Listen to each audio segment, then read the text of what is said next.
Hello and welcome back to the HogFather YouTube channel. Really sorry I haven't been posting much recently. As some of you may know, I had some bit of bad news about my wife, so she's been my priority for the last couple of weeks. But it's recently been my birthday. She's bought me a load of stuff for the boat, and she wants me to get back out, do a bit of me time, go a bit fishing, play on my boat, fix my boat, do my usual stuff that I enjoy doing. So it will be a bit hit and miss my videos, but I've got a few that I've been working on that I'm going to be posting very shortly. I put a new amnesia rope on my winch, my trailer winch. Tried that, it's quite very impressed with it. So I've done a little video of how I attached it. I made a little bit of mistake the first time, just wrapped it on under pressure, learned from my lessons. So I've got a little bit of a tutorial on that. I've also been bought a marine radio off the wife with a couple of speakers, so I will be wiring that in. Also, as you know from previous videos, my Samurai had been rewired when I got it. I wasn't really happy with it, but it was doing it. It's doing its job. There was nothing wrong with it. But my switch board, switch panel, whatever you want to call it, one of the switches is starting to play up. So I'm going to completely rip it out, go from scratch. Now, I know a lot of you buy these pre-made switch panels with all sort of 6-way, 8-way, 12-way, and they've all got loads of cables on the back with fuses, inline fuses. They're just a mess, to be fair. They've got two cables into one crimp, which ain't great. They're not very good, and there's just like a big weight of cables behind them. Now, what I like to use is one of these. So this hasn't got the fuses in, but as you can see, it takes fuses here, and you take your live to the top, negative to the bottom, and then all your instruments go to here. Now from here they go to the switch panel, so where it can obviously switch. So all the fuses are in here. They're not hanging off the back of the switch panel. It's a much neater way of doing things. These are about £8. I think I might have rushed this one and paid 11 for it, but I'll show you how much neater they are than the ones you buy from China ready-made. That have just got a ton of badly connected cables on the back of them. So I'll be running through one of them. What I also do is I rather than buy a panel, I buy switches. So I've got some other switches.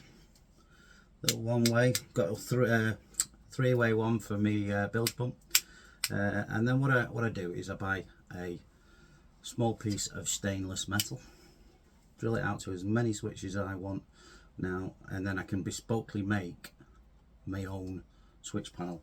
It's so much neater, so much better, and yeah, I'll show you how to do that. It totally neatens it up. You can really make a neat job of it. So also got a couple of new nav lights, because I had the old lamp type and not an LED, so they're going to get replaced. What else have we got? Oh yeah, I had put a question on the Small Boats Facebook page as to what anchor ropes everyone's using. I've generally used 3-strand nylon, the soft stuff, but it's a fortune, so I needed a new anchor rope. A lot of people recommended polysteel, so I looked on eBay, looked on Amazon, and it was coming in for 220 meters, which is the standard coil, if you will, or bale, whatever they use the word in rope, and it was about 120 quid. So I live near Fleetwood, which is obviously a notorious fishing ground, and there's a place there called Boris Nets. Now I saw them online, while I was at work I just sent a sort of price request, and for 220 meters of 12mm polysteel it was 43 quid plus VAT. Now I know if you do buy a few things from me, it's a fascinating place. Go down and see, I believe his name is John Howard down at Boris Nets, and he sorted out me 220 meters of 12mm, and it's the polysteel soft, so it's ideal for for anchoring. He knows his stuff. He's been making nets for God knows. Boris Nets has been there as long as I've ever known, so it's not as if they don't know the stuff. This is what he recommended, this is what the size he recommended, and pretty much what everybody else recommended as well. So yep, there's a few things I want to do. I've also got the perspex now to change the front windows in my boat. They're, as you may or may not know, they are currently tinted. That's the view through them. I don't like it. They're scratched and you can't see them through them very well. They're also, I think, only 3mm, so they bend a little bit. So I'm going to change them to clear, and I'm going to change them to 5mm. So I will also do a video through how to change your windows. It can be a bit messy if you rush it, so I'll show you how I do it. Probably won't change the side ones because the side ones are okay to be tinted. It gives you a little bit less glare, especially around your navigation equipment. So it's just the front ones.